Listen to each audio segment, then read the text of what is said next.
Eto mga katao, meron na naman tayo ditong titignan kung tayo ba ay kita dito ng libre o may puhunan dito sa application na to. Ang pangalan nito ay Accenture. So, maglagay tayo ng ating mga information para tayo makapag-sign up at makapag-login din. Tagalog naman ang nakalagay dito kaya mabilis maintindihan. Maglagay lang tayo ng ating telepono or cellphone number at saka yung ating password. Ayan mga katao. Ayan mga katao, kompleto na ang ating mga information, password at saka telephone number. I-click na natin ang buksan ng account. Yan, matagumpay na daw tayong nakapag-rehistro at tayo ay mag-login na para makita na natin. Yan, matagumpay na naka-login. So, hanapin muna natin una ang libre. So, dito nga may lumabas na withdrawal. May nakapag-withdraw na pala dito. Pero hahanapin muna namin ang aming mga libre. Ayan ang ating laging option number 1. Ayan, meron tayong nakita ditong libre. Meron tayo pala ditong 20 pesos na libre pag tayo ay nag-register. Baka meron pang iba, hanapin muna natin. Pero mukhang wala na. Ang kailangan na natin dito na pangalawang gagawin natin para tayo kumita pa ng libre ay mag-invite. Ito sa bandang gitna, ayan. I-click nyo po yan, andyan po ang inyong invitation link. Ipamahagi sa inyong mga kaibigan pag sila ay sumali, meron tayong rewards at madadagdagan yung ating balancing 20 pesos at yun naman ay pwedeng withdrawin. Pero bago tayo mag-withdraw, click natin itong bank card. Maglagay na tayo ng ating bank card, baka maunahan pa tayo. Ilagay natin, lagay dito ang pangalan ng may-ari ng card. Lalagay na natin.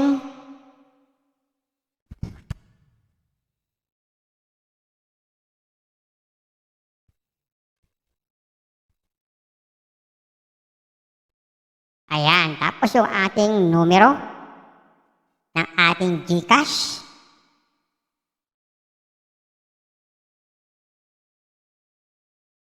Ayan, mga katao. Tapos yan, GCash po ang ating piliin. Tapos ipadala. Success na. So, pwede na tayo mag-withdraw basta meron tayong balance na minimum. Pero check natin kung magkano ang minimum ba na pwedeng withdrawin dito. So, hanapin natin yung link o yung click para tayo makapag-withdraw. Sa kaya yun? Ayan, ito. So, ito yung siguro yun. Itong nasa gitna. Ayan, withdraw.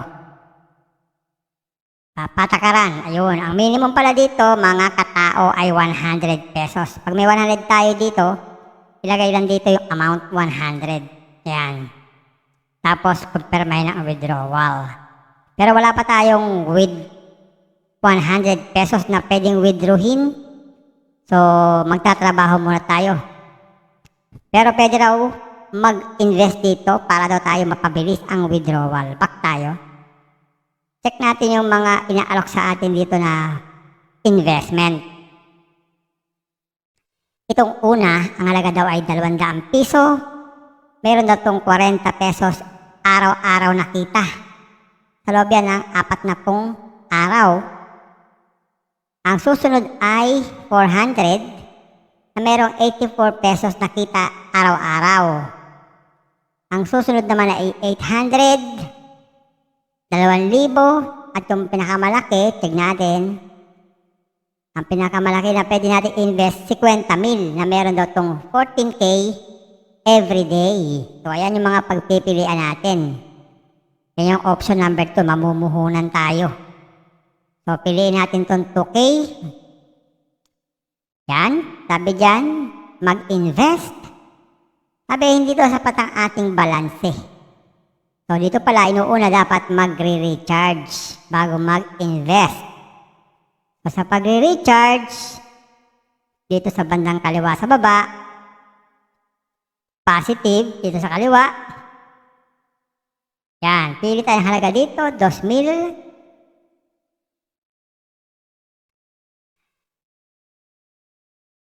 Ayan, tapos GCash, confirmahin. Sabay direkta sa payment. So, ayan. So, maglalagin lang tayo ng ating account dito.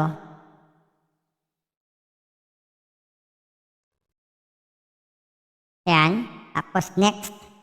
Yan, iscan itong QR code. Magta-transfer tayo ng fund. Pag nakatransfer na tayo, pwede na tayo mag-invest. Ganun lang kasimple.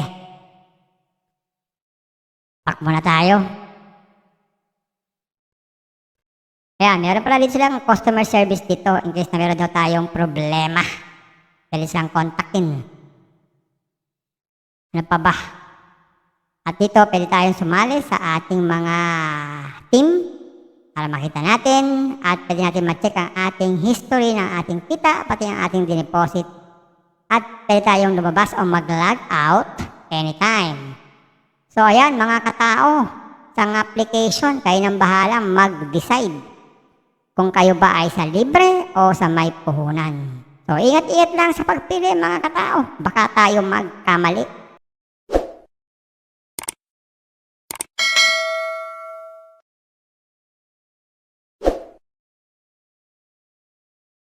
Ayan mga katao.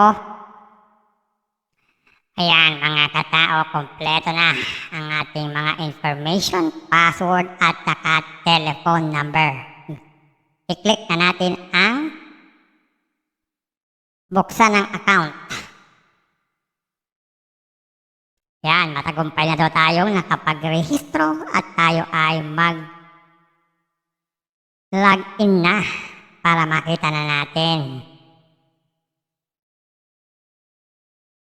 Yan, matagumpay na naka-login. So, hanapin muna natin una ang libre. So, dito nga may lumabas na withdrawal. May nakapag-withdraw na pala dito. Pero hahanapin muna namin ang aming mga libre. Ayan ang ating laging option number 1. Ayan, meron tayong nakita ditong libre. Meron tayo pala ditong 20 pesos na libre pag tayo ay nag-register. Baka meron pang iba, hanapin muna natin. Pero mukhang wala na. Ang kailangan na natin dito na pangalawang gagawin natin para tayo kumita pa ng libre ay mag-invite. Ito sa bandang gitna, ayan. I-click nyo po yan, andyan po ang inyong invitation link. Ipamahagi sa inyong mga kaibigan pag sila ay sumali. Meron tayong rewards. At madadagdagan yung ating balancing 20 pesos. At yun naman ay pwedeng withdrawin. Pero bago tayo mag-withdraw, click natin itong bank card. Maglagay na tayo ng ating bank card, baka maunahan pa tayo. Ilagay natin, lagay dito ang pangalan ng may-ari ng card. Lalagay na natin.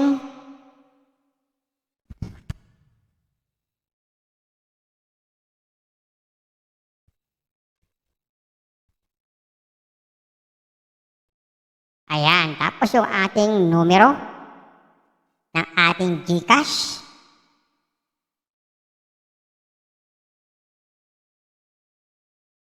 Ayan, mga katao. Tapos yan, GCash po ang ating piliin. Tapos ipadala. Success na. So, pwede na tayong mag-withdraw basta meron tayong balance na minimum. Pero check natin kung magkano ang minimum ba na pwedeng withdrawin dito. So, hanapin natin yung link o yung click para tayo makapag-withdraw. Sa kaya yun? Ayan, ito. So, ito yung siguro yun. Itong nasa gitna. Ayan, withdraw. Patakaran. Ayun, ang minimum pala dito, mga katao, ay 100 pesos. Pag may 100 tayo dito, ilagay lang dito yung amount 100. Ayan. Tapos, confirmahin ang withdrawal. Pero wala pa tayong with 100 pesos na pwedeng withdrawin. So, magtatrabaho muna tayo. Pero pwede raw mag-invest dito para daw tayo mapabilis ang withdrawal. Back tayo. Check natin yung mga inaalok sa atin dito na investment. Itong una, ang halaga daw ay 200 piso. Meron daw itong 40 pesos araw-araw na kita. Sa loob yan ng 40 araw. Ang susunod ay 400 na merong 84 pesos na kita araw-araw. Ang susunod naman ay 800, 2,000, at yung pinakamalaki, tignan natin. Ang pinakamalaki na pwede natin invest, 50,000 na meron daw itong 14K every day. So ayan yung mga pagpipilian natin. Yan yung option number 2, mamumuhunan tayo. So piliin natin itong 2K. Yan, sabi dyan, mag-invest. Sabi hindi ito sapat ang ating balanse. So dito pala inuuna dapat magre-recharge bago mag-invest. So sa pagre-recharge, dito sa bandang kaliwa sa baba, positive dito sa kaliwa. Yan, pili tayong halaga dito, 2,000.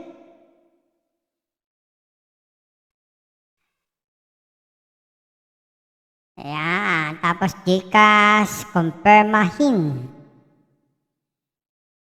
Sabay direkta sa payment. So, ayan. So, maglalagin lang tayo ng ating account dito.